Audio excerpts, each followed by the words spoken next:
નમસ્કાર મિત્રો, સુપ્રભાતમ. અમારી આલેત નેચર ટીવી યુટ્યુબ ચેનલ ઉપર આપનું હાર્દિક સ્વાગત છે. મિત્રો, આપણા ઋષિ મુનિઓએ જંગલમાં રખડી રખડીને ઘણું બધું આપણને આપ્યું છે. એણે જે જંગલમાં પરિભ્રમણ કર્યું એમાંથી આપણને ઘણું બધું મળ્યું છે. એ આપણું આયુર્વેદ છે. અને ઘણા લોકો મને પૂછતા હોય, મને કે એલોપેથિક દવાઓ છે એ જે પરિણામ આપે એ તમારું આયુર્વેદ આપે? ત્યારે હું કહું કે હા, તાત્કાલિક રિઝલ્ટ પણ અમારું આયુર્વેદ આપે છે. પણ જેનું તરત રિઝલ્ટ મળતું હોય એવી વનસ્પતિ હંમેશા આડઅસર કરતી હોય. એટલે એ આડઅસર ન થાય એટલે આપણે એનો વધારે પ્રચાર કરતા નથી. કારણ કે એનો જો આડેધડ ઉપયોગ થાય તો મોટે ભાગે રોગ કરતાં એની આડઅસર વધી જાય. તો આવી જ એક વનસ્પતિ કે જે તાત્કાલિક રિઝલ્ટ આપે એવી વનસ્પતિનો આજે પરિચય મેળવવાનો છે. એના વિશે એમ કહેવાય છે કે દમ, કફ અને શ્વાસમાં સૌથી ઉત્તમ એનું કામ. દમ, કફ અને શ્વાસમાં સૌથી ઉત્તમ એનું કામ, વેલા રૂપે જોવા મળે દમવેલ એનું નામ. બરાબર છે. આજે આપણે દમવેલ વિશે પરિચય મેળવવાનો છે. તો જોઈએ દમવેલ વિશે. આ દમવેલ છે. દમવેલ મોટા વિસ્તારવાળી અને તેના વેલા ઊંચા ઝાડો અને વાડ ઉપર ચડેલા જોવા મળે છે. વાડ કે ઝાડનો સહારો ન મળે તો જમીન ઉપર પથરાતા આગળ વધે છે. આ એક બહુવર્ષાયુ વેલ છે અને એક વખત વાવ્યા બાદ તેના મૂળમાંથી ફૂટતી જ રહે છે અને નવા નવા કૂંપણો સાથે નવા વેલાઓ બની આગળ વધતા રહે છે. આ વેલ મોટે ભાગે બિહાર, ઓડિશા, પશ્ચિમ બંગાળ અને ઉત્તર પૂર્વી રાજ્યોમાં વિશેષ પ્રમાણમાં જોવા મળે છે. આપણે ત્યાં મોટા ભાગે નર્સરીઓમાં, વન ખાતાની ઓફિસોમાં, વનસ્પતિ પ્રેમીઓના ઘર આંગણે તેમજ શાળાઓ અને બગીચાઓમાં વાવેલી જોવા મળે છે.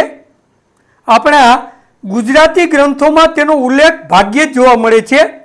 તેમ છતાં દમ રોગની સૌથી ઉત્તમ દવા હોય તે દમવેલ તરીકે પ્રસિદ્ધ છે. પરંતુ હિન્દીમાં તે અંતમૂળ કે અંતમૂળના નામે ઓળખાય છે. તો વળી ક્યાંક તેને દમબેલ કે જંગલી પીકવન પણ કહે છે. સંસ્કૃતમાં તેને અંત્રપાચક કે ગંધના કહે છે. તો તેના પાન આંકડાના પાનને મળતા આવતા હોય અર્કપર્ણી તરીકે પણ ઓળખાય છે. તો વળી શ્વાસની તે ઉત્તમ દવા હોય તેને સંસ્કૃતમાં શ્વાસગ્નિ પણ કહે છે. જ્યારે તેનું અંગ્રેજી નામ ઇન્ડિયન એપેકેક છે. તો વળી ઇમેટિક સ્વેલો વોટ તરીકે પણ પ્રસિદ્ધ છે.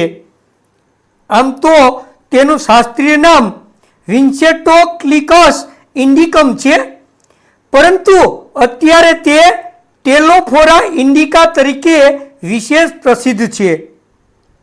તેના મૂળ ખીલા મૂળ અને ઊંડા બેસેલા તેમજ આડા અવડા ફાટાઓ જમીનમાં દૂર સુધી ફેલાઈને મૂળમાંથી જ નવી કૂંપણો સાથે નવી કલમ તૈયાર થતી રહે છે અને તેનો વિસ્તાર વધતો રહે છે. તેના વેલાઓની મુખ્ય દાંડી સૂતળીથી પેન્સિલ જેવી જાડી અને ઝાડ કે વાળો ઉપર ચડી આગળ વધતી અને આ વેલ 20 થી 25 ફૂટ લાંબી વધતી જોવા મળે છે. તેમાંથી અનેક શાખાઓ નીકળી આજુબાજુ ફેલાઈ વિશાળ વિસ્તાર પર ફેલાઈ શકે છે. પાન સામસામે આવેલા, 2 થી 4 ઇંચ લાંબા, 2 થી 3 ઇંચ પહોળા, તળિયે ગોળાઈ લેતા અને ટોચે બુઠ્ઠા તેમજ વચ્ચે પહોળા હોય છે. પાન દળદાર, સ્વાદે તુરા અને સહેજ કડવાશ લેતા તેમજ અતિ ઉષ્ણ હોય છે. પત્રકોણમાંથી લાંબી સળી નીકળેલી હોય છે. તેમાં એક એક તેમજ ઝુમખામાં ફૂલો આવે છે. ફૂલો મોટે ભાગે શાખાઓના છેવાડાના ભાગે જ જોવા મળે છે. ફૂલ નાના, બહારના ભાગે સફેદ કે પીળાશ પડતા અને અંદરના ભાગે જાંબલી રંગના 5 પાંખડીઓવાળા સુંદર દેખાવના હોય છે. ઓગસ્ટથી ડિસેમ્બર માસ સુધી ફૂલો આવતા રહે છે, પરંતુ આપણા પર્યાવરણને અનુકૂળ ન હોય મોટે ભાગે ફળ જોવા મળતા નથી. ઠંડા વિસ્તારમાં તેમાં શીંગ રૂપે ફળ આવે છે અને આ શીંગો કડવા ખડખોડાની માફક બે સંયુક્ત હોય છે. તેમાં સહેજ લાંબા અંડાકાર બીજ હોય છે. એસ્કલેપિએડી વર્ગની આ વેલ 12 માસ લીલીછમ રહે છે અને ચોમાસામાં તે ખૂબ જ વિસ્તરે છે. દમવેલના ઔષધિ ગુણની જો વાત કરવામાં આવે તો તે સ્વાદે તુરી, કડવી, અતિ ઉષ્ણ, કફગ્ન, વિષગ્ન, ઉલટી કરતા તેમજ રેચક માનવામાં આવે છે. તે દમ, શ્વાસ, સોજા, ખાંસી, શરદી, કફ, વિષ, તાવ અને કેન્સર દૂર કરનારી ગણાય છે. દમવેલના ઔષધિ ઉપયોગની જો વાત કરવામાં આવે તો તેના પાન અને મૂળ વિશેષ ઉપયોગી છે અને દમ રોગનો તો તે દુશ્મન ગણાય છે. દમવેલનું એક પાન સવારે નરણા કોઠે ચાવીને તેનો રસ ગળી જવો, ત્યારબાદ 1 કલાક સુધી કંઈ પણ ખાવું કે પીવું નહીં. કલાક પછી ચા નાસ્તો લઈ શકો. ફક્ત એક જ પાનના પ્રયોગથી ગમે તેવો કફ અને કફથી થયેલ દમરોગ દૂર થાય. જો એક પાનથી વિશેષ રાહત ન થાય તો 3 દિવસ સુધી દરરોજ આ રીતે પ્રયોગ કરવો. વિશેષ જરૂરિયાત જણાય તો અઠવાડિયા બાદ ફરી 3 દિવસ આ પ્રયોગ કરવાથી કફ, ખાંસી, શ્વાસ, દમ અને આંતરિક સોજા દૂર થાય છે. વધારે પ્રમાણમાં કફ હોય તો ઉલટી અને ઝાડા થઈ શકે, પરંતુ તેનાથી ડરવું નહીં. અને હા, જો કફ ન હોય અને આ પ્રયોગ કરવાથી મોઢામાં તરત જ ચાંદા પડવા લાગે છે, માટે સમજી વિચારીને તેનો પ્રયોગ કરવો જોઈએ. કોરોનાની પણ આ ઉત્તમ દવા છે. કોરોના વાયરસથી ખૂબ જ કફ થતો અને દમવેલના પાન દ્વારા મેં ઘણા દર્દીઓને સાજા કરેલા. એ લોકોને સાવ કફ દૂર ન થાય ત્યાં સુધી મેં પાનનું સેવન કરાવેલું અને મને ખૂબ જ સારી સફળતા મળેલી.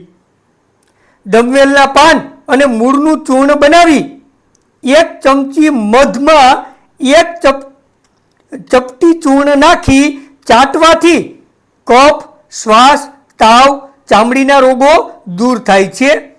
વિશેષ પરસેવો લાવી લોહી શુદ્ધિનું કાર્ય પણ કરે છે. દમવેલના પાન અથવા મૂળનો કાઢો કરી તેમાં ચપટી મરી ચૂર્ણ નાખી સેવન કરવાથી એકાંતરિયો તાવ અને સોજા દૂર થાય. પ્રયોગ એકવાર જ કરવો. વેદની સલાહ અનુસાર જો દમવેલનું સેવન કરવામાં આવે તો કેન્સર પણ મટી શકે છે. આમ દમવેલ ખૂબ જ ઉપયોગી વેલ છે. વળી એલોપેથિક દવાની જેમ તાત્કાલિક પરિણામ આપે છે, પરંતુ તે અતિ ઉષ્ણ અને રેચક હોય પ્રમાણસર ઉપયોગ કરવો જોઈએ. જરૂર પડે વેદની સલાહ અનુસાર જ પ્રયોગ કરવો વધારે હિતાવહ છે. આમ દમવેલ છે એ આપણા વિસ્તારમાં ખૂબ ઓછા પ્રમાણમાં જોવા મળે છે, પરંતુ એના ઉપયોગ છે એ ખૂબ જ સારા છે અને દમ અને શ્વાસની તે ઉત્તમ દવા છે. માટે આપણે તેને ઘર આંગણે વાવીએ અને એનો પ્રમાણસર ઉપયોગ પણ કરીએ. તો મિત્રો, આજે આપણે આ દમવેલ વિશે માહિતી મેળવી અને આપણે આગળ હવે તમે બધું જોઈ લીધું છે એને દમવેલ શા માટે કહે. કફ અને દમની કોઈ ઉત્તમમાં ઉત્તમ દવા હોય તો આ દમવેલ છે અને આપણે એના પરિણામ પણ તરત જ મળે છે. પણ સાવચેતી રાખવાની હો, કારણ કે એ તરત રિઝલ્ટ આપનારી છે, માટે જ એ આડઅસર રૂપ પણ થાય. એટલે એની આડઅસર ન થાય એ માટે થઈ અને એનો જરૂર પૂરતો જ ઉપયોગ કરવો જોઈએ. તો મિત્રો, આવી તો ઘણી બધી વનસ્પતિઓ છે કે જે આપણને ખરેખર ખૂબ ઉપયોગી છે, પણ આપણે એને જાણતા નથી. અને હા, જો દમવેલ વાવવી હોય તો જ્યાં દમવેલ વાવેલ હોય એના મૂળમાંથી એ ફૂટે અને એ જે ફૂટેલ મૂળ છે એ કાઢી અને તમે વાવો એટલે એ ઉગી પણ જાય. તો ઘર આંગણે અથવા તો આપણી વાડીએ એને વાવી પણ શકાય. તો મિત્રો, આવી અગત્યની માહિતી તમે બધા મેળવતા રહો. અને હા, આપણું સૂત્ર છે યાદ છે ને કે મારું સ્વાસ્થ્ય મારા હાથમાં. તો મિત્રો, તમારું સ્વાસ્થ્ય જાળવો. અને હા, આવતા મંગળવારે ફરી પાછા મળશું. ત્યાં સુધી રજા આપશો. નારાયણભાઈના જય શ્રી કૃષ્ણ.